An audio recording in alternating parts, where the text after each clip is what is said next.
చిన్న సందులు అంబటి రాంబాబు గారు ఉన్న ఇల్లు అలా వచ్చి మీరు పరామర్శిస్తే పరామర్శించుకోండి వెళ్ళండి, అంతేగాని ఆ పరామర్శల ముసుగులో అన్ని చోట్ల చేసినట్లు చేస్తే మాత్రం పద్ధతిగా ఉండదు అని చెప్పేసి చెప్పారు. అలాగే పోలీసు వారు కూడా హెచ్చరించారు. యాజ్ యూజువల్ జగన్మోహన్ రెడ్డి గారికి ఈ పోలీస్ హెచ్చరికలు అవన్నీ ఆయన లెక్క చేయరు కాబట్టి, ఆయన వ్యవస్థలను లెక్క చేయరు కాబట్టి, ఇప్పటికే 3600 పైగా కోర్టు వాయిదాలు ఎగ్గొట్టినట్టున్నాడు కాబట్టి, ఇవన్నీ లెక్క చేయరు కాబట్టి ఆయన మంది మార్పులను తీసుకుని రావడానికి ప్రయత్నించారు. సరే, గుంటూరుకి వెళ్ళారు. ఒక గుంటూరు జిల్లా వాసిగా స్వాగతం.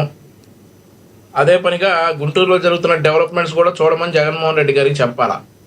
ఏదైతే అరండాలపేట బ్రిడ్జ్ ఉందో కొన్ని సంవత్సరాల కళ, ఆ కళని పెమ్మసాని చంద్రశేఖర్ గారు గుంటూరు ప్రజల కోసం నెరవేర్చారు. ఆ తర్వాత 3 వంతెనలు కూడా చాలా చక్కగా సుందరీకరించారు. అవన్నీ కూడా జగన్మోహన్ రెడ్డి గారు పరిశీలించి వస్తే బాగుంటది. ఓన్లీ అరాచకాలను పరిశీలిస్తానంటే మేమేం చేయలేం. అక్కడ జరిగినటువంటి విషయాలు ఏంటి, తద్వారా జరిగినటువంటి పరిణామాలు ఏంటి, జగన్మోహన్ రెడ్డి గారు ఇది ప్రీ ప్లాన్డ్ ట్రిప్. ఆల్రెడీ ఎప్పుడు ఈ గొడవ జరగక ముందు ప్లాన్ వేసుకున్నటువంటి ట్రిప్ అనమాట. అంబటి రాంబాబు నోరు జారుతాడు, టీడీపీ శ్రేణులు రెచ్చిపోతారు, వాళ్ళు ఇల్లు ఏదో ఒకటి ధ్వంసం చేస్తారు, లేదంటే అంబటి రాంబాబును కొడతారు, మనం వెళ్ళి పరామర్శించాలి అనేది జగన్మోహన్ రెడ్డి గారి ప్రీ ప్లాన్ ట్రిప్ లో భాగం. ఇదేమి అప్పటికప్పుడు అనుకున్న ట్రిప్ కాదు. జగన్మోహన్ రెడ్డికి తెలుసు మనం గుంటూరు రావాల్సి వస్తాం, ఈ వారంలో గుంటూరు ట్రిప్ ఉంటుంది, తర్వాత కృష్ణా జిల్లా ట్రిప్ ఉంటుంది, ఆ తర్వాత ఇంకెక్కడన్నా ఇట్లాంటి ట్రిప్లు ఉంటాయని. సో రాష్ట్ర వ్యాప్తంగా ఇట్లాంటి ట్రిప్పులు ప్లాన్ చేసుకున్నటువంటి జగన్మోహన్ రెడ్డికి 2 జిల్లాలకే పరిమితం చేశారు. ఎందుకంటే అధిష్టానం మాట మేము విన్నాం కాబట్టి. అధిష్టానం వైసీపీ ట్రాప్లో మీరు పడొద్దు, వైసీపీ అభివృద్ధికి అడ్డం పడతా ఉంది, మనం అభివృద్ధి పనులు చేస్తామంటే వాళ్ళ అరాచకాల ద్వారా law and order issue create చేసి విషయాలన్నింటినీ సైడ్ ట్రాక్ చేయడానికి చూస్తున్నారన్నటువంటి అధిష్టానం మాటలు మేము విన్నాం కాబట్టి ఈరోజు జగన్మోహన్ రెడ్డి పాపం 2 జిల్లాలకే పరిమితం అయ్యాడు. ఆయన రాష్ట్ర వ్యాప్త పర్యటనకు ప్లాన్ చేసుకున్నాడు ఇట్లాంటి ఓదార్పు యాత్రలకి. రాష్ట్ర వ్యాప్తంగా ఇవి జరుగుతాయి, రాష్ట్ర వ్యాప్తంగా మన నాయకుల ఇళ్లను పగలగొట్టేస్తారు, మనం అందరి ఇళ్లకి పరామర్శించేసి సానుభూతి పండి ఓట్ బ్యాంకును పొందామని చెప్పేసే ఉద్దేశంతో ఇవన్నీ చేశారు. నిన్న మా మేడం మాధవి గారు, మా ఎమ్మెల్యే గారు క్లియర్గా చెప్పారు, మేము 2029లో వస్తాం అనే బ్యాచ్ అంతా ఫిబ్రవరి 11 అసెంబ్లీకి రండి, అసెంబ్లీకి వచ్చి ప్రశ్నించండి. 2029 దాకా ఎందుకు, ఫిబ్రవరి 11 ఉంది కదా, ఇంకో వారం రోజుల్లో అసెంబ్లీకి వచ్చి మీరు చెప్పేది ఏదో చెప్పండి. ఆయన ఎవరో జుట్టుబట్టుకు లాక్కొస్తాడంట ఎమ్మెల్యే గారిని, ఎవరు జక్కంపూడి రాజా. ఆయనకు కూడా ఆయన పాపం అసెంబ్లీకి వచ్చే అవకాశం లేదు కాబట్టి వాళ్ళ తరపున ఎవరైనా 11 మందిలో ఒకరిని పంపించమనండి. ఇట్లాంటి మాటలన్నీ మాట్లాడి మరింత చులకనైపోతా ఉన్నారు. అయితే మరొక విషయం చెప్పారు ఎల్ఎన్ మోహన్ రెడ్డి గారు, మనం డిస్కస్ చేయాల్సినటువంటి విషయం. జగన్మోహన్ రెడ్డి గారంట ఎప్పుడన్నా తిడితే పిలిచి మందలిస్తారట, ఎందుకు ఇలా చేశారు అని. అవునవును, గతంలో రోజా గారి దగ్గరికి ఉమ్మారెడ్డి వెంకటేశ్వర్లు గారు వచ్చి తిట్టమంటున్నాడు జగన్మోహన్ రెడ్డి అని చెప్పినటువంటి ఆ చౌకబారు మాటలన్నీ కూడా మనం మీడియా సాక్షిగా, మైకుల సాక్షిగా విన్నాం. ఆ తర్వాత చిన్నపిల్లల దగ్గరికి వెళ్ళి ఏదో అమ్మఒడి ఏదో ఆ కార్యక్రమానికి వెళ్ళి జోగి రమేష్ ముగ్గురు పెళ్ళాలు పవన్ కళ్యాణ్ అరే పిచ్చి కుక్క అని చెప్పి సంబోధించినప్పుడు ముసి నవ్వులు నవ్వింది ఎవరు సార్? స్టేజ్ మీద కూర్చొని చెక్కటి చిరునవ్వులు చిందించింది ఎవరు? ఆ చెక్కటి చిరునవ్వులు చిందించబట్టే కదా ఈరోజు 11 పరిమితం చేశారు జనం. శబాష్ అంటాడా జోగి రమేష్, శబాష్ బాగా మాట్లాడేవాళ్ళు భుజం తట్టాడు. వంశీ గారు ఒక్క మాట ఆయన చెప్పిన సందర్భాలని చెప్పాలి, అడ్డం పడద్దు. ఆయన ఎప్పుడెప్పుడు ఏ సందర్భాల్లో ఈ మాట్లాడాడో చెప్తా. ఇక్కడ చిరునవ్వులు చిందించి జోగి రమేష్ గారిని మెచ్చుకున్నాడు, బాగా తిట్టావని. ఆ తర్వాత అసెంబ్లీ సాక్షిగా మా అధినేత చంద్రబాబు నాయుడు గారి కుటుంబ సభ్యులను విమర్శించినప్పుడు ఎక్కిన నవ్వులు ఎవరు సార్ నవ్వింది అసెంబ్లీలో కూర్చొని?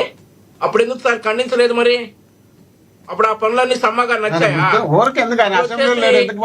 జగన్మోహన్ రెడ్డి అసలు చెప్పే అట్లాంటివి చేస్తే ఖండిస్తాడట, పిలిచి మందలిస్తాడట. మందలియటం కాదు, పిలిచి ఎంపీ ఎమ్మెల్యే టికెట్లు ఇచ్చాడు, మినిస్టర్లు ఇచ్చారు. అట్లా మాట్లాడిన వాళ్ళకి మీరు అది గుర్తుపెట్టుకోవాలా? జనాలందరికి కూడా తెలుసు, మీరు మర్చిపోయారేమో. వంశీ గారు ఇప్పుడు మీరు చెప్పిన దాని ప్రకారం ఇప్పుడు ఎవరైతే కొంత అప్పుల్లో జగన్మోహన్ రెడ్డి గారు చెప్పినట్టు, లేదంటే మీరు చెప్పినట్టు భావోద్వేగానికి లోని వాళ్ళు వెళ్ళి రాళ్ళు రువ్వారో, లేదంటే నిప్పు పెట్టారని ఏవైతే చెప్పారో, ఇక్కడి నుంచైనా అవన్నీ ఆపేశారా? ఏ సమయంతో ఉన్నారా టీడీపీ కార్యకర్తలు అందరూ కూడా? సార్ అదే సార్, మా అధినేత చాలా బాధపడతా ఉన్నారు ఈ జరిగినందుకు.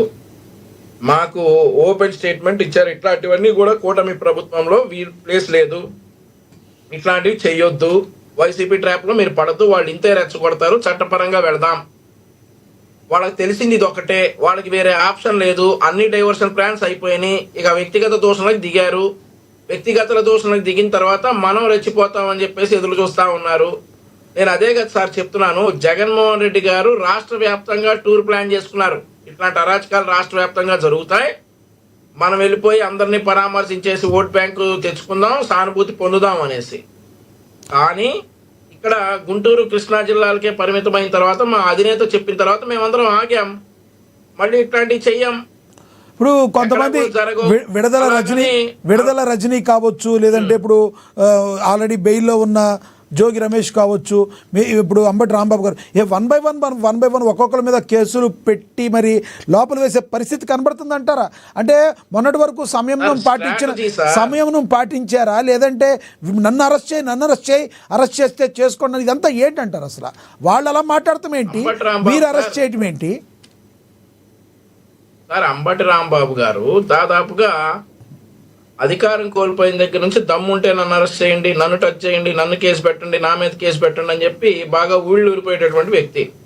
ఎందుకంటే వాళ్ళకు ఉన్నటువంటి డైరెక్షన్, ఎవరైతే గొడవలు ఎక్కువ చేస్తారో, ఎవరైతే మన వైసీపీ అధికారిక భాషలైనటువంటి లంపదాలు వాడతారో వారికే భవిష్యత్తు ఉంటుంది వైసీపీలో అని చెప్పేసి ఉన్నటువంటి మాటలకి అంబటి రాంబాబు బాగా ఆసక్తిపరుడు అయినట్టున్నాడు. తిట్టాడు, ఈ రోజు అనుభవిస్తా ఉన్నాడు, జైలుకి వెళ్ళాడు. సరే, ఆ తర్వాత విడుదల రజనీ గారు కావచ్చు, జోగి రమేష్ గారు కావచ్చు, వీళ్ళు ఎవరైనా కానీ ఇదొక స్ట్రాటజీ.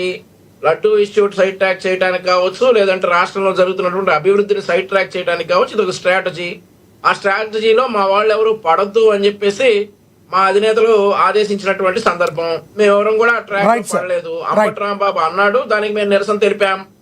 రైట్ సార్, నేను మళ్ళీ మాట్లాడతాను. మనతోటి లక్ష్మీకాంత్ గారు ఉన్నారు, జనసేన నేత, ఆయనతో మాట్లాడదాం. లక్ష్మీకాంత్ గారు నమస్తే అండి.